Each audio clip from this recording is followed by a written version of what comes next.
ಗೆಳೆಯರೇ, ಇದೊಂದು ಭಾಳ ಒಂದು ವಿಶೇಷವಾದ ಒಂದು ಸಂದರ್ಭ.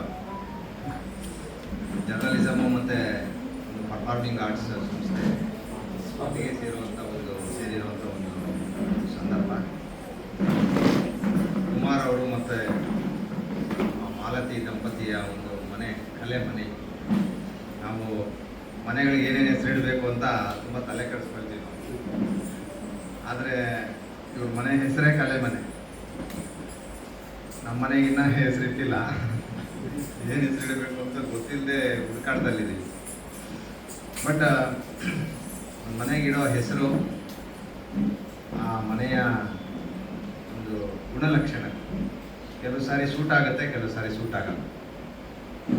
ಇಲ್ಲಿಗೆ ಬರುವಂಥ ಒಂದು ಹೊತ್ತಲ್ಲೂ ಕೂಡ ನಾನು ಕುಮಾರ್ ಪರ್ಫಾರ್ಮಿಂಗ್ ಆರ್ಟ್ಸ್ ಸೆಂಟರ್ ಅಂತ ಅಂದಾಗ ನಾನು ಬೇರೆ ಏನೋ ಒಂದು ದೊಡ್ಡದೊಂದು ಚಿತ್ರ ಇತ್ತು ನನ್ನ ಮನಸ್ಸಲ್ಲಿ. ನಾವು ಬರೋವಾಗ ಅವರು ಹಾಕಿದ ಲೊಕೇಶನಲ್ಲಿ ನನಗೆ ಏನೋ ಹಿಂದೆಗಡೆ ಗಲ್ಲಿನಲ್ಲೆಲ್ಲ ಕರ್ಕೊಂಡು ಬಂದ್ಬಿಡ್ತು ಗೂಗಲ್.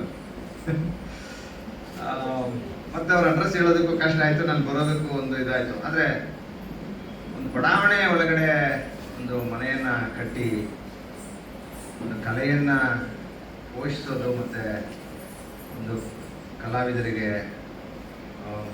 ಬಡ್ಡಿಂಗ್ ಕಲಾವಿದರಿಗೆ ತರಬೇತಿ ಕೊಡೋದು, ಸ್ಪರ್ಧೆಗಳು ಏರ್ಪಡಿಸೋದು, ಅದು ರಾಜ್ಯ ಮಟ್ಟದ್ದು, ಇವೆಲ್ಲ ಒಂದು ಭಾಳ ವಿಶೇಷ ಅಂತ ಅನಿಸುತ್ತೆ.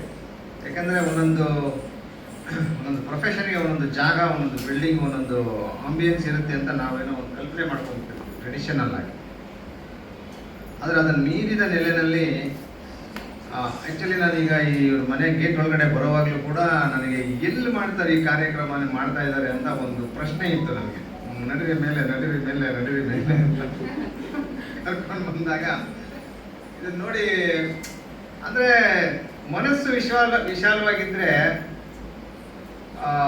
ಏನನ್ನಾದರೂ ಸಾಧಿಸ್ಬೋದು, ಅಥವಾ ಯಾವ ಕಲೆಗೆ ಬೇಕಾದರೂ ಒಂದು ಜಾಗ ಇರುತ್ತೆ ಅನ್ನೋದು ಮತ್ತೆ ಒಂಥರ ನನಗೆ ಸಾಬೀತಾಗ್ತಾ ಹೋಗ್ತಾ ಇದೆ. ನನಗೆ ಇಲ್ಲಿಗೆ ಬಂದಂಥ ಒಂದು ಹೊತ್ತಲ್ಲಿ ಅಲ್ಲಿ ಕುಮಾರ್ ಮತ್ತು ದಂಪತಿಗಳಿಗೆ ಬಂದಿರುವಂಥ ಪ್ರಶಸ್ತಿಗಳು, ಅವರ ಒಂದು ಬಿರುದಾವಳಿಗಳೆಲ್ಲ ಕೊಟ್ಟಿರೋಂಥದ್ದು ಅದೆಲ್ಲ ನೋಡ್ಕೊಂಡು ನಿಂತಿದ್ದೆ ನಾನು. ಒಂದೊಂದು ಕಡೆ ಹೋದಾಗ ನಾವು ಜರ್ನಲಿಸ್ಟ್ಗಳು ಸುಮಾರು ಕಡೆ ಹೋಗ್ತಾ ಇರ್ತೀವಿ, ಸಾಧಕರ ಮನೆಗಳಿಗೆ ಅಥವಾ ಸಾಧಕರ ಒಂದು ಇಂಟರ್ವ್ಯೂಗಳಿಗೆ ನಾವು ಹೋದಾಗ ಅವರು ತಮ್ಮನ್ನು ತಾವು ಒಂದು ತೋರ್ಪಡಿಸ್ಕೊಳ್ಳೋದು, ಅಂದರೆ ಪ್ರದರ್ಶನ ಮಾಡೋ ಒಂದು ವಿಧಾನದಲ್ಲಿ ತುಂಬ ಒಂಥರ ಪ್ರೊಫೆಷನಲ್ ಆದ ಒಂದು ಆರ್ಕಿಟೆಕ್ಚರಲ್ ಇದು ಕೂಡ ಸೇರ್ಕೊಂಡ್ಬಿಟ್ಟಿರುತ್ತೆ. ಅಂದರೆ ನೀವು ಫಲಕಗಳು ಇಡೋದೇ ಒಂದು ಥರದ ಒಂದು ಇದರಲ್ಲಿ, ಆದರೆ ಇಲ್ಲಿ ಯಾವುದೇ ಥರದ ಒಂದು ಸೀದಾ ಸಾದಾ ಒಂದು ನಿಲುವು, ಒಂದು ಬದ್ಧತೆ, ಒಂದು ವಿಶ್ವಾಸ ನನಗೆ ಕಾಣಿಸ್ತಿಲ್ಲ. ಭರತನಾಟ್ಯಕ್ಕೂ ಪತ್ರಿಕೋದ್ಯಮಕ್ಕೂ ಅಥವಾ ಪರ್ಫಾರ್ಮಿಂಗ್ ಆರ್ಟ್ಸ್ಗೂ ಪತ್ರಿಕೋದ್ಯಮಕ್ಕೂ ಏನು ಸಂಬಂಧ ಅಂತ ಸುಮ್ಮನೆ ಅವ್ರು ನನಗೆ ಇನ್ವೈಟ್ ಮಾಡಿದಾಗಿಂದ ಯೋಚನೆ ಮಾಡ್ತಾ ಇದ್ದೀನಿ. ನಾನು ಬೇಸಿಕಲಿ ಲಿಟ್ರೇಚರ್ ಸ್ಟೂಡೆಂಟ್ ಆಗಿರೋದ್ರಿಂದ ಅದಕ್ಕೆ ಪೂರಕವಾಗಿರುವಂಥ ಎಲ್ಲ ಪರ್ಫಾರ್ಮಿಂಗ್ ಆರ್ಟ್ಸ್ಗಳ ಕಡೆಗೂ ನನ್ನ ಗಮನ ಇದೆ. ಮತ್ತು ನಾನು ಬೇಸಿಕಲಿ ನನ್ನ ಪ್ರೊಫೆಷನ್ ಕಾರಣಕ್ಕೆ ನಾನು ನಾಟಕದ ರಿವ್ಯೂಸು ಮಾಡ್ತಾ ಇರ್ತೀನಿ. ಅದನ್ನು ಆ ಥರದ ಪರ್ಫಾರ್ಮಿಂಗ್ ಆರ್ಟ್ಸ್ಗಳ ಬಗ್ಗೆ ಬರೆಯೋವಾಗ ಅಥವಾ ಓದೋವಾಗ ಅಥವಾ ನೋಡೋವಾಗ ಬೇಸಿಕ್ಕಾಗಿ ಈ ಪ್ರಶ್ನೆ ಕಾಡತ್ತೆ ನನಗೆ, ಜರ್ನಲಿಸಮ್ಗೂ ಇದಕ್ಕೂ ಏನು. ಈಗ ಬಂದ ನಂತರನೂ ಕೂಡ ಅದೊಂದು ಪ್ರಶ್ನೆ ಬಂತು ನನಗೆ. ಜರ್ನಲಿಸಮು ಕೂಡ ಒಂದು ಪರ್ಫಾರ್ಮಿಂಗ್ ಆರ್ಟೇ ಅಂತ. ಅದು ಭಾಷೆಯ ಮೂಲಕ, ಅಂದರೆ ಬರಹದ ಮೂಲಕ ನಿಮಗೆ ಕಲೆಯನ್ನು ಕೂಡ ಹೇಳ್ತಾ ಹೋಗುತ್ತೆ. ಅಂದರೆ ಒಂದು ನಾಟಕದ ಬಗ್ಗೆ, ಒಂದು ಸಂಗೀತ ಕಾರ್ಯಕ್ರಮದ ಬಗ್ಗೆ, ಒಂದು ನಾಟ್ಯದ ಬಗ್ಗೆ, ಸಿನಿಮಾ ಬಗ್ಗೆ ನಾವು ಏನೋ ಹೇಳ್ತಾ ಹೋಗೋದು ಕೂಡ ಅದನ್ನು ಒಂದು ವೇದಿಕೆಯಿಂದ ಇನ್ನೊಂದು ವೇದಿಕೆಯಲ್ಲಿರೋರಿಗೆ ತಲುಪಿಸುವ ಒಂದು ಪ್ರಯತ್ನ. ಆ ಪ್ರಯತ್ನದಲ್ಲೇ ನಾನು ಆ ಪ್ರಯತ್ನದ ಭಾಗವಾಗಿಯೇ ಜರ್ನಲಿಸಮ್ ಒಂದು ಪರ್ಫಾರ್ಮಿಂಗ್ ಆರ್ಟ್ಸ್ ಅಂತ ಹೇಳಿ. ಆದರೆ ನಾವು ಎಷ್ಟು ಪರ್ಫಾರ್ಮಿಂಗ್ ಆರ್ಟ್ಸಲ್ಲಿರೋರು ಎಷ್ಟು ಸೀರಿಯಸ್ ಆಗಿ ಏನು ಅಭ್ಯಾಸ ಮಾಡ್ತಾರೆ, ಎಷ್ಟು ಗಂಟೆಗಳ ಕಾಲ ಅಭ್ಯಾಸ ಮಾಡ್ತಾರೆ, ಎಷ್ಟು ಸೂಕ್ಷ್ಮವಾದ ವಿಚಾರಗಳ ಕಡೆ ಗಮನ ಇರುತ್ತೆ ಅವ್ರಿಗೆ, ಎಷ್ಟು ಬದ್ಧತೆ ಇರುತ್ತೆ, ಡೆಡಿಕೇಶನ್ ಇರುತ್ತೆ ಅಂತೆಲ್ಲ ಅಂದ್ಕೊಂಡಾಗ ನಮಗೆ ಜರ್ನಲಿಸ್ಟ್ಗಳಿಗೆ ಸ್ವಲ್ಪ ಅದು ಕಡಿಮೆ ಅಂತ ಅನ್ಸುತ್ತೆ. ನಾವು ಸದಾಕಾಲ ಒಂದು ರೀತಿ ಅವಸರದ ಒಂದು ಇದರಲ್ಲಿ ಇರ್ತೀವಿ. ಜರ್ನಲಿಸಮ್ ಅಂದರೆ it is nothing but a literature in hurry. ಆದರೆ ಆ ಅವಸರದ ಒಂದು ಇದರಲ್ಲೇನೇನೆ ಕಲೆಗೆ ಎಲ್ಲೋ ಕನೆಕ್ಟ್ ಆಗ್ತಾ ಇರ್ತೀವಿ ನಾವು ಅಂತ ಅನಿಸುತ್ತೆ. ಇಲ್ಲಿಗೆ ಬಂದ ತಕ್ಷಣ ನಾನು ಸಂಜೆ ರಾತ್ರಿ ಅವರು 10 ಗಂಟೆಗೆ 10:15ಗೆ ಫೋನ್ ಮಾಡಿದಾಗ ನಾನು ಮೆಟ್ರೋ ಟ್ರೈನ್ ಅಂತ ಅವಸರದಲ್ಲಿದ್ದೆ. ಅವರು ತಪ್ಪು ತಿಳ್ಕೊಂಡ್ರೇನೋ ಗೊತ್ತಿಲ್ಲ, ಬೆಳಗ್ಗೆ ಬರ್ತಿರೋ ರಾತ್ರಿ ಬರ್ತಿರೋ ಅಂತ ಕೇಳ್ತಾ ಇರೋ ಹೊತ್ತಲ್ಲಿ ಮೈಸೂರಲ್ಲೇ 5 ವರ್ಷಗಳ ಕಾಲ ಬಹಳ ನಿರಾಳವಾದ ಒಂದು ಇದರಲ್ಲಿ ಕೆಲಸ ಮಾಡಿ ಬೆಂಗಳೂರಿನ ಒಂದು ಹರಿ ಇದಕ್ಕೆ ಜಗತ್ತಿಗೆ ಎಂಟ್ರಿ ತಗೊಂಡ ನಂತರ ನಿಜಕ್ಕೂ ಕಲೆಯ ಮಹತ್ವ ಎಷ್ಟು ಅಂತ ನನಗೆ ಗೊತ್ತಾಗ್ತಾ ಹೋಗ್ತಾ ಇದೆ. ಒಂದು ಹಾಡನ್ನು ಕೇಳೋದಾಗಿರ್ಬೋದು, ಒಂದು ನಾಟಕನ ನೋಡೋದಾಗಿರ್ಬೋದು, ಒಂದು ಕಥೆನ ಓದೋದಾಗಿರ್ಬೋದು, ಇವೆಲ್ಲ ಮೈಸೂರಲ್ಲಿ ತುಂಬ ಏನಂತೀರ, ಯಾವ ಚಿಂತೆನೂ ಇಲ್ಲದೆ, ಯಾವ ಅವಸರನೂ ಇಲ್ಲದೆ, ತನ್ನ ಪಾಡಿಗೆ ತಾನೇನೋ ಜಗತ್ತು ಹೋಗ್ತಾ ಇರುತ್ತೆ, ನಾವು ಅದ್ರ ಜೊತೆ ಯಾವ ಒತ್ತಡಗಳಿಂದ ಹೋಗ್ತಾ ಇರ್ತೀವಿ. ಆದರೆ ಬೆಂಗಳೂರು ಹಂಗಲ್ಲ. ಆದರೆ ಈ ಮಾತನ್ನು ಹೇಳ್ತಾ ಇರೋ ಹೊತ್ತಲ್ಲೂ ಕೂಡ ಕಲೆ ಎಂಥ ಒತ್ತಡ ನಿರ್ವಹಣೆ ಮಾಡುವ ಒಂದು ದಾರಿಯನ್ನು ತೋರಿಸುತ್ತೆ ಅಂತ ನನಗೆ ಸದಾಕಾಲ ಅನಿಸಿದೆ. ನಿನ್ನೆನೂ ಕೂಡ ಮೈಸೂರಿಂದ ಅರಿವು ಟೀಮು ಕಸಿರೆಯನ್ನು ನಾಟಕದ ಪ್ರದರ್ಶನಕ್ಕೆ ಅಜೀಂ ಪ್ರೇಮ್ಜಿ ಯೂನಿವರ್ಸಿಟಿ ಇದರಲ್ಲಿ ವಾಡಿಯ ಸಭಾಂಗಣದಲ್ಲಿ ನಾಟಕ ಪ್ರದರ್ಶನಕ್ಕೆ ಮೈಸೂರಿಂದ ಬಂದಂಥ ಹೊತ್ತಲ್ಲೂ ಕೂಡ ನಾನು ಆ ನಾಟಕ ನೋಡಬೇಕು ಅಂತ ಆ ಒತ್ತಡದಲ್ಲೂ ಓಡೋಗಿದ್ದೆ ನಾನು. ಅಂದರೆ ಕಲೆ ಒಂದು ರೀತಿ ನಮ್ಮ ಒಳಗಡೆ ಇರುವಂಥ ಒಂದು ಜೀವಂತಿಕೆಯನ್ನು ಉದ್ದೀಪಿಸುತ್ತೆ, ನಮ್ಮ ಜೀವಂತವಾಗಿ ಇಡುತ್ತೆ ಅನ್ನೋದು. ಒಬ್ಬ ತಾಯಿ ಮಗಳಿಗೆ ಅಲಂಕಾರ ಮಾಡ್ತಾಯಿದ್ರು. ನಾನು ಬಂದಾಗ ಎಲ್ಲಿಂದ ಬಂದ್ರಿ ಅಂತ ಕೇಳಿದೆ ನಾನು. ಅವರು ಬೆಂಗಳೂರಿಂದ ಬಂದೆ ಅಂತ ಅಂದರು. ಅವರು ನೆಲದ ಮೇಲೆ ಕೂತ್ಕೊಂಡು ಮಗಳಿಗೆ ಇದು ಬಣ್ಣ ಹಚ್ತಾ ಇದ್ರು ಬೆರಳಿಗೆ. ಅಂದರೆ ಕಲೆ ಒಂದು ಪೇರೆಂಟಿಂಗನ್ನು ಕೂಡ ಬೇರೆ ಥರನೇ ಹೇಳ್ಕೊಡುತ್ತೇನೋ ಅಂತ. ಅಂದರೆ ಮಕ್ಕಳಲ್ಲಿ ಒಂದು ಕಲೆಗೆ ಪ್ರೋತ್ಸಾಹ ನೀಡೋ ವಿಚಾರದಲ್ಲಿ ಪೋಷಕರು ಬೇರೆ ಥರದ ಒಂದು ಒಳ್ಳೆಯ ಪೇರೆಂಟಿಂಗನ್ನು ಪ್ರಾಕ್ಟೀಸ್ ಮಾಡ್ತಾ ಇರ್ತಾರೆ. ಸೊ ಇದೆಲ್ಲ ಸೇರಿಕೊಂಡೇ ಒಂದು ಲೈಫನ್ನ ಕಲೆ ಶ್ರೀಮಂತಗೊಳಿಸುತ್ತೆ. ನಾವು ಈ ಥರದ ಜನಗಳು, ಈ ಥರದ ಒಂದು ಸಜ್ಜನರು ಅಂತ ಕರಿಬೇಕನ್ಸುತ್ತೆ. ಅವರ ಒಂದು ಒಡನಾಟ ಅದು 1 ಕ್ಷಣ ಆಗಿರ್ಬೋದು, 10 ನಿಮಿಷ ಆಗಿರ್ಬೋದು, ಅಥವಾ ಜೀವನ ಪೂರ್ತಿ ಆಗಿರ್ಬೋದು. ಅವೇನೇನೆ ನಮ್ಮನ್ನು ಖುಷಿಯಾಗಿಡ್ತವೆ. ನಾಗರಾಜ್ ಬೈರಿ ಅವರು, ನಾನು ಪದೇ ಅವ್ರ ಹೆಸರು ನಮಗೆ ನಮ್ಮ ಆಫೀಸ್ಗೆ ಇನ್ವಿಟೇಷನ್ನಲ್ಲಿ ಬಂದಾಗ ನಾನು ಒಂದು ಪ್ರಶ್ನೆ ಹಾಕೋತಾ ಇದ್ದೆ. ಅದಕ್ಕೆ ಉತ್ತರನೂ ಸಿಗೋದು ನನಗೆ. ಏನಂದರೆ, ಈ ರಿಯಲ್ ಎಸ್ಟೇಟ್ಗೂ ಕಲೆಗೂ ಸಂಗೀತಕ್ಕೂ ಭಾವಗೀತೆಗೂ ಏನು ಸಂಬಂಧ? ಅವ್ರ ಜೊತೆ ನಾನು 2-3 ಸಾರಿ ಓಡಾಡಿದಂಥ ಸಂದರ್ಭದಲ್ಲೂ ಕೂಡ ಅವರು ಬಹಳ ಒತ್ತಡ ಮುಕ್ತವಾಗಿ, ಒಂದು ಲೈವ್ಲಿಯಾಗಿ ತಮ್ಮ ಜೊತೆಗಿರೋರ ಜೊತೆ ತುಂಬ ಸಹಜವಾಗಿ ಇರ್ತಾರೆ. ಅಂದರೆ ಅವರು ಆ ಸಂಗೀತವೇ ಅವರನ್ನು ಹಂಗೆ ಒಂಥರ ನೋಡಿ, ಅವರು ಎಷ್ಟು ಒಂದು ಶ್ರೀಮಂತಿಕೆ ಅನ್ನೋದು, ಕಲೆ ಅನ್ನೋದು ಅದೇ ಕಾರಣ ಅಂತ. ಅದನ್ನು ನಾನು ಇಲ್ಲಿ ಕುಳಿತಿರೋ ಎಲ್ಲರನ್ನೂ ಕಾಣ್ತಾ ಇದ್ದೀನಿ. ನಾನು ಸಾಧಾರಣವಾಗಿ ಒಂದು ಸಭೆ ಅಂದಾಗ ತುಂಬ ಸೀರಿಯಸ್ ಆಗಿರುತ್ತೆ. ಕೆಲವು ಸಾರಿ ಮಾತಾಡಬೇಕು ಬೇಡವೋ, ನಗಬೇಕು ಬೇಡವೋ, ಈ ಥರದ್ದು ಪ್ರಶ್ನೆಗಳು ಬಂದ್ಬಿಡ್ತಾವೆ ನಮಗೆ. ಆದರೆ ಕಲೆ ಅದನ್ನೆಲ್ಲ ಮೀರಿ ಮನುಷ್ಯರನ್ನ ಕನೆಕ್ಟ್ ಮಾಡಿಬಿಡುತ್ತೆ.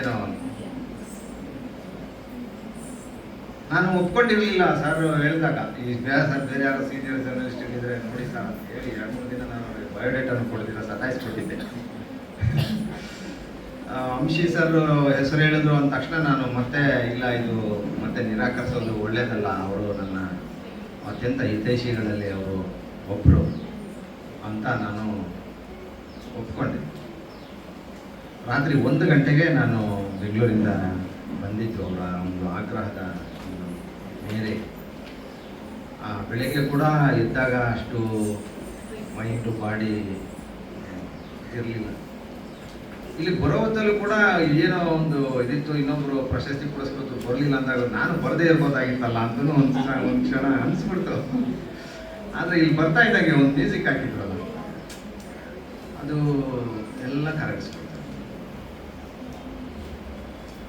ಅವರು ದಂಪತಿ ಬಾಕ್ಲಲ್ಲಿ ನಿಂತು ಅವ್ರು ಕರೆದು ಕೂರಿಸಿ ಒಳಗೆ ಬರ್ತಾ ಇದ್ದಂಗೆ ನಿಮ್ಮನ್ನು, ಇಲ್ಲಿ ಯಾರು ಮನುಷ್ಯರು ಇರಲಿಲ್ಲ, ಅವ್ರು ಯಾರೋ ಬಂದು ಬಿಟ್ಟೋದ್ರು. ಆದರೆ ಸಂಗೀತನೇ ನಮ್ಮನ್ನು ಮತ್ತೆ ಒಂದು ಇನ್ವೈಟ್ ಮಾಡಿ ಕೂರಿಸ್ಬಿಡ್ತು. ಸೊ ಇದು ನಾನು ಮೈಸೂರು ಬಿಟ್ಟೋದ್ಮೇಲೆ ಈ ಥರದ್ದೊಂದು ಅವಕಾಶ ಸಿಗುತ್ತೆ ಅಂತ ಅಂದ್ಕೊಂಡಿರಲಿಲ್ಲ ನಾನು. ಯಾಕಂದರೆ ಸಾಧಾರಣವಾಗಿ ಜರ್ನಲಿಸ್ಟ್ಗಳು ಟ್ರಾನ್ಸ್ಫರ್ ಆಗ್ಬಿಟ್ಟು ಅದು ಹಾಗೆ ಹೋದ್ಮೇಲೆ ಜನ ನೆನಪಿಸ್ಕೊಳ್ಳೋದು ಕಡಿಮೆ. ಯಾವುದೇ ಕ್ಷೇತ್ರ ತಗೊಳ್ಳಿ ನೀವು, ಪೊಲಿಟಿಷಿಯನ್ಸ್, ಟೀಚರ್ಸ್, ಯಾವ್ದಾದ್ರು ತಗೊಳ್ಳಿ. ಹೌದು. ಆದ್ರೆ ಮೇಡಮ್ ಹೇಳ್ದಾಗೆ ನೇತ್ರ ಅವ್ರೆ ಏನು ಎಲ್ಲವೂ ಆಗಿರೋದಿಲ್ಲ. ನಾನು ನನ್ನ ಹೆಂಡತಿಗೂ ಕೂಡ ಅದನ್ನೇ ಹೇಳಿದೆ, ನೋಡು ನಾನು ಬೆಂಗಳೂರು ಟ್ರಾನ್ಸ್ಫರ್ ಆಗಿ ಹೋಗಿದ್ದೀನಿ, ಒಬ್ಬ ನಾಮಧೇಯನಾಗಿ. ಬೆಂಗಳೂರು ಒಂದು ಸಮುದ್ರ ಥರ, ನೀವೊಂದು ಸಣ್ಣ ಮೀನು ಅಷ್ಟೇ. ಅಂಥದ್ದೊಂದು ಜಾಗಕ್ಕೆ ಎಲ್ಲೋ ಯಾರೋ ಎತ್ತಾಕ್ಬಿಟ್ಟಿದ್ದಾರೆ, ನಾನು ಅಲ್ಲಿ ಒದ್ದಾಡ್ತಾ ಇದ್ದೀನಿ. ಈ ಮತ್ತೆ ಮೈಸೂರಲ್ಲಿ ಒಂದು ಸನ್ಮಾನ ಅಂತಂದರೆ ಅದೊಂದು ಭಾಳ ಒಂದು ವಿಶೇಷತೆ ನನಗೆ ವೈಯಕ್ತಿಕವಾಗಿ. ಆದರೆ ಪ್ರೊಫೆಷನಲ್ ಆಗಿ ಬಂದಾಗ ಇದು ಒಂದು ಪ್ರಜಾವಾಣಿಗೆ ಸಿಕ್ಕಿರುವಂಥ ಒಂದು ಸನ್ಮಾನ ಅವಕಾಶ ಅಂತಲೇ ನಾನು ಭಾವಿಸ್ತೀನಿ. ಪ್ರಜಾವಾಣಿ 77ನೇ ವರ್ಷ ಮುಗಿಸಿ 78ನೇ ವರ್ಷಕ್ಕೆ ಕಾಲಿಟ್ಟಿದೆ. ಸೊ 78 ವರ್ಷದ ಅವಧಿನಲ್ಲಿ ಇಡೀ ಕರ್ನಾಟಕದ ಎಲ್ಲ ಪ್ರಮುಖ ಘಟನಾವಳಿಗಳನ್ನು, ಸಾಹಿತ್ಯ, ಸಂಸ್ಕೃತಿ, ಚಳುವಳಿಗಳು, ಹೋರಾಟ ಏನಾದರೂ ತಗೊಳ್ಳಿ, ಅದನ್ನು ಭಾಳ ಚೆನ್ನಾಗಿ ದಾಖಲೀಕರಣ ಮಾಡಿದೆ. ಮತ್ತು ಸಂಗೀತ, ನೃತ್ಯ, ಇತರ ಪ್ರದರ್ಶಕ ಕಲೆಗಳಿಗೆ ಒಂದು ನಾವು ಕೊಡ್ತಾ ಇರುವಂಥ ಕವರೇಜು ಕೂಡ, ಆ ಕ್ಷೇತ್ರದಲ್ಲಿರುವಂಥ ಸಾಧಕರಿಗೆ ನಾವು ಕೊಡ್ತಾ ಇರುವಂಥ ಉತ್ತೇಜನ ಕೂಡ ಭಾಳ ದೊಡ್ಡದು. ಈ ಒಂದು ಇದರಲ್ಲಿ ಹೇಳೋದಾದರೆ, ನಾವು ನಿಮ್ಮನ್ನು ಉತ್ತೇಜಿಸ್ತಾ ಇದ್ದೀವಿ, ನೀವು ನಮ್ಮನ್ನು ಉತ್ತೇಜಿಸ್ತಾ ಇದ್ದೀರಾ, ನಮ್ಮನ್ನು ಪ್ರೋತ್ಸಾಹಿಸ್ತಾ ಇದ್ದೀರಾ ಅಂತಲೇ ಹೇಳಬೇಕಾಗುತ್ತೆ. ಈ ಥರದೊಂದು ಕೊಡುಕೊಳ್ಳುವಿಕೆಯ ಒಂದು ಯಾನ, ಆ ಸಹಯಾನದ ಒಂದು ಭಾಗವಾಗಿ ಇದು ಏರ್ಪಟ್ಟಿದೆ ಅಂತ ಅನಿಸುತ್ತೆ.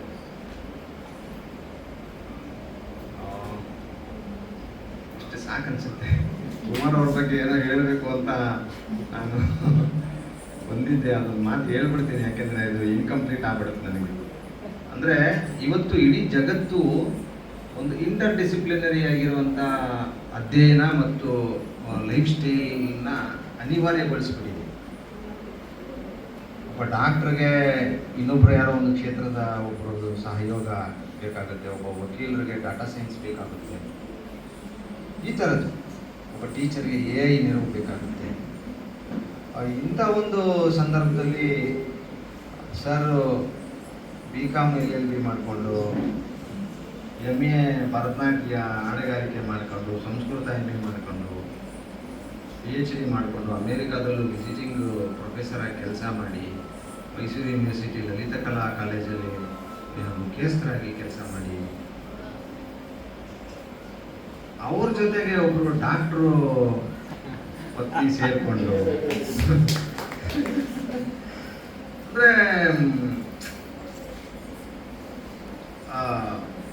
ಕಲೆ ಹೇಗೆಲ್ಲ ಬೆಸೆಯುತ್ತೆ, ಬೇರೆ ಬೇರೆ ಶಿಸ್ತುಗಳನ್ನು, ಜ್ಞಾನ ಶಿಸ್ತುಗಳನ್ನು ಅನ್ನೋದಕ್ಕೂ ಕೂಡ ಈ ದಂಪತಿ ಸಾಕ್ಷಿಯಾಗಿ ಒಂದು ನಿದರ್ಶನವಾಗಿ ನಿಂತಿದ್ದಾರೆ. ಅವರಿಗೆ ನಿಮ್ಮೆಲ್ಲರ ಪರವಾಗಿ ಒಂದು